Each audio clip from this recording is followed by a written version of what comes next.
Hello and welcome to UOCTV, as ever the student-run channel for the University of Cumbria. I'm Paul Kemp.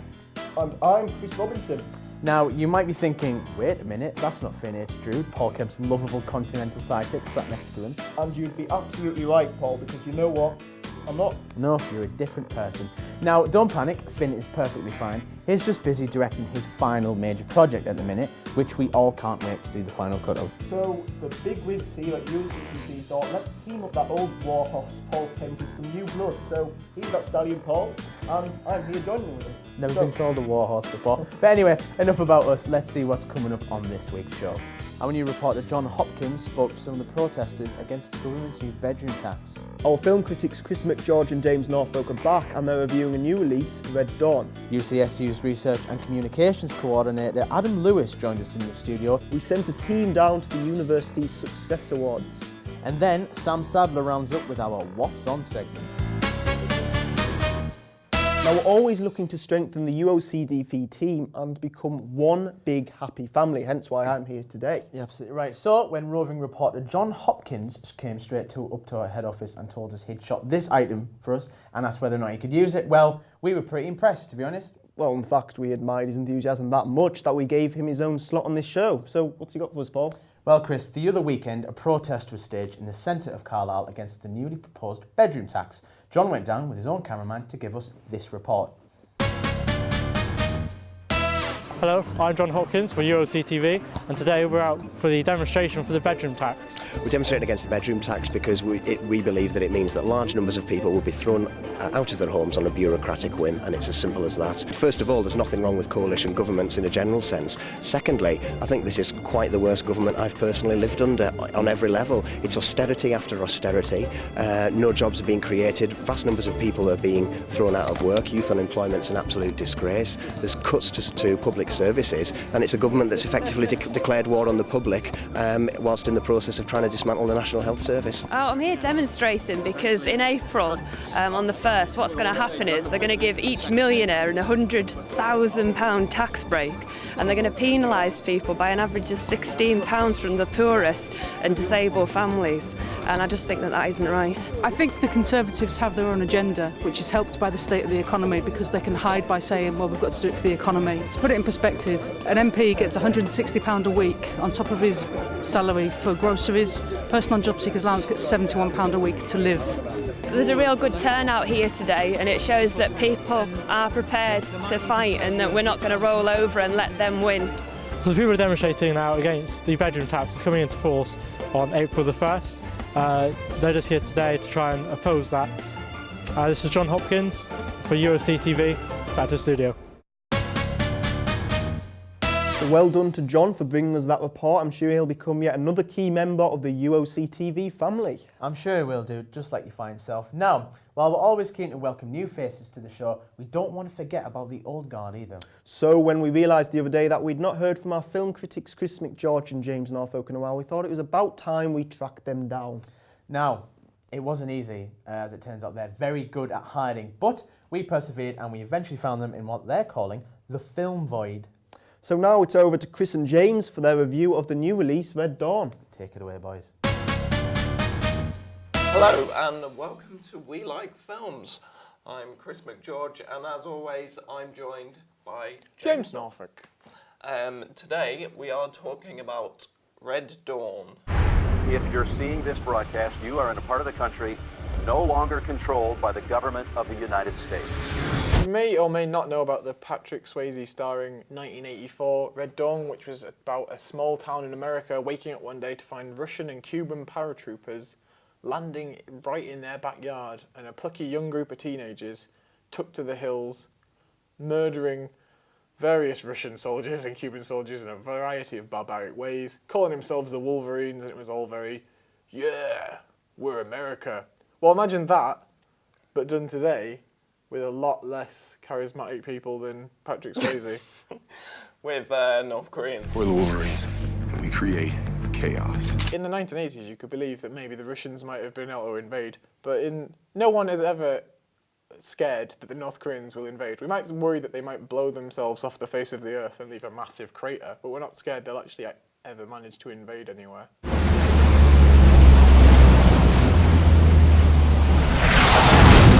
there was a line. There's one line that you pointed I out. absolutely hated. Yeah. It was. They're all sat around the campfire talking about things they miss. Yeah, because you know, of war. Because of war and stuff, and they Yeah. go through the normal ones like I miss burritos and I miss chicks. Facebook or some shit. And one of them goes, you know what I miss? Call of Duty. And the other one goes, you're living it, man, and it sucks. It's stellar writing like that show you what you're missing when you don't. I like how he specifies though. He goes Call of Duty, Modern Warfare. Not World at War. I don't miss World at War. I hated World at War. We inherited our freedom.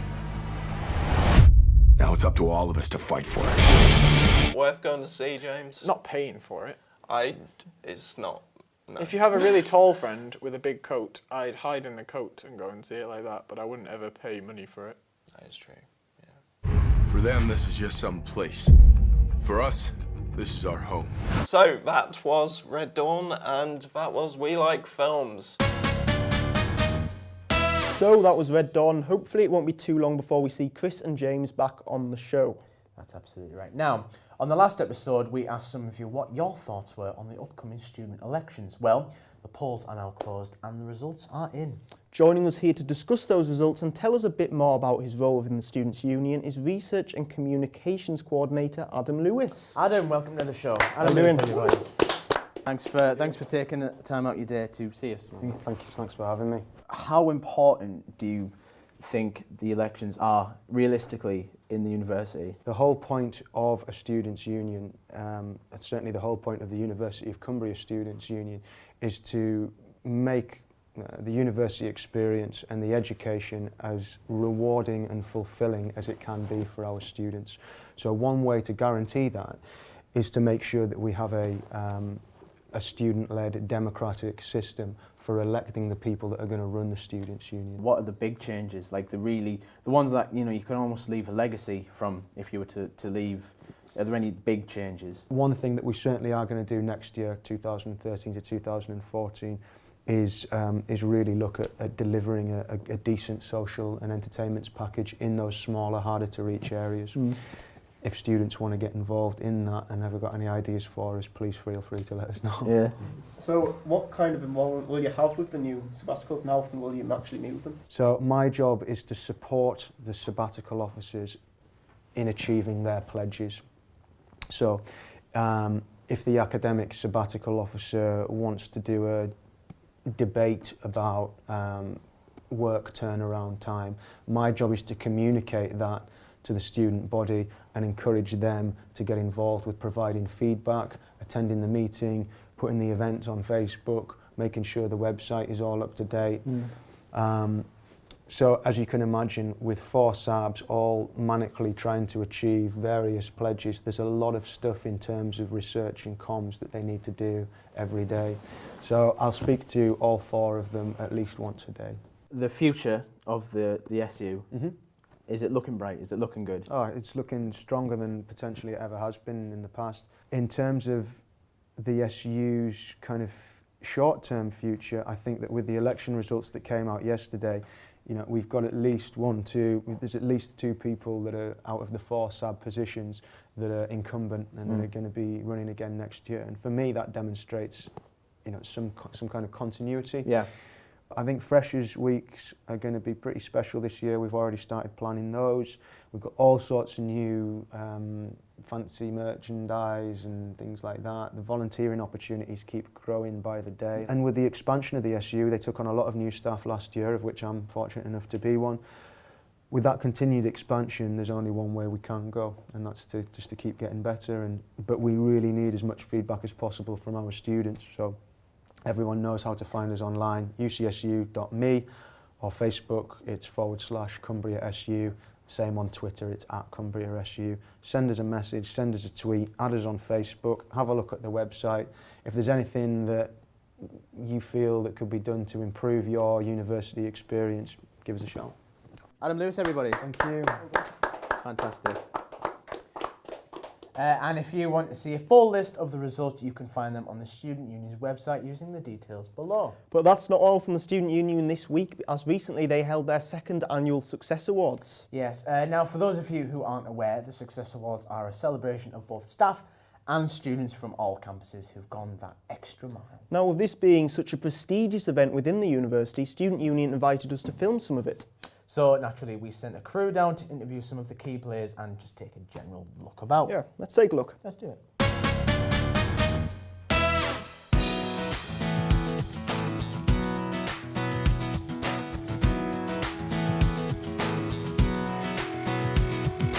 Tonight is all about saying thank you. Thank you to the academic staff who do such a fantastic job in our community, and to the backstage staff members who work behind the scenes making such a huge difference to so many students' lives. Universities aren't buildings and they're not papers and they're not templates, they're not dead institutions. Universities only exist because the people who are in them trying to make a difference to education, to lives, their own lives, other people's lives. It's all about the human interactions that happen on our campuses. It's so easy in this very busy world, you know, we're all busy doing the day job, people are studying or working or teaching, and I think it's just absolutely fantastic to have a chance to stand back and say, what's really important here? What are the fantastic things that people are doing? I mean, you can feel the atmosphere here tonight. It's an absolute feel-good event. It's very, very important to recognise the contribution that staff, volunteers, representatives, students have in the university, and as a students' union we really want to recognise how important the students are and give them thanks and say thank you for all their hard work and recognise that they do things for us as well.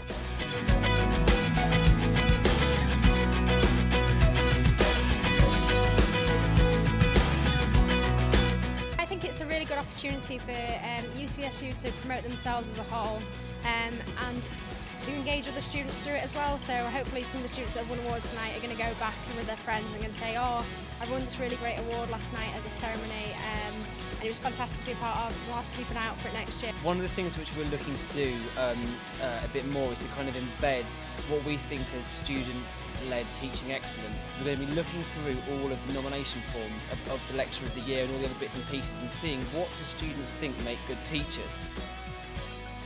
It's been a really good turnout, a good range of people, like I said, we've had the senior management team, a good turnout from staff and just genuinely all the sort of support staff that get involved with the events like this, and it's just great to have us all finally come together at one sort of evening where we can just celebrate everyone's success.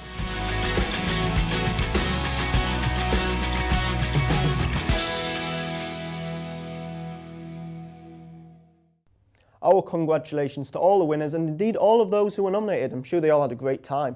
But while the Student Union are celebrating student and staff success, it's time for us to take a look at what else is happening soon. That can only mean one thing, that's our What's On guide. And our regular presenter, Tom Dorset, has been doing such a good job that he's inspired other people to have a go. So this week we have got yet another presenter. So it's over to Sam Sadler to tell us what's on. Take it away, Sammy! Thursday the 4th of April, the Brickyard welcomes a Tanzanian Link fundraiser. It will feature local bands such as Birds vs Planes, Jakarta Club and The Alleys. The Link was set up 25 years ago and links schools in Brampton and Tanzania. Doors are 7 p.m. and admission is £5 in advance or £6 on the door. On Saturday the 30th of March, the Sand Centre welcomes Jacob Ugg. Hailing from Nottingham, the fast-rising hitmaker has announced his biggest headline tour to date. He boasts famous fans such as Lily Allen and Chris Martin and has supported Snow Patrol and Noel Gallagher amongst others. Doors open at 7 p.m. and tickets are from £16.50. Popular Italian-American restaurant Little Frankie's is closed. The restaurant, situated on Lowther Street, had its final day of service last Sunday. Management have stated that they decided to leave after the building's lease expired, but are still open to relocating to a new site in the city.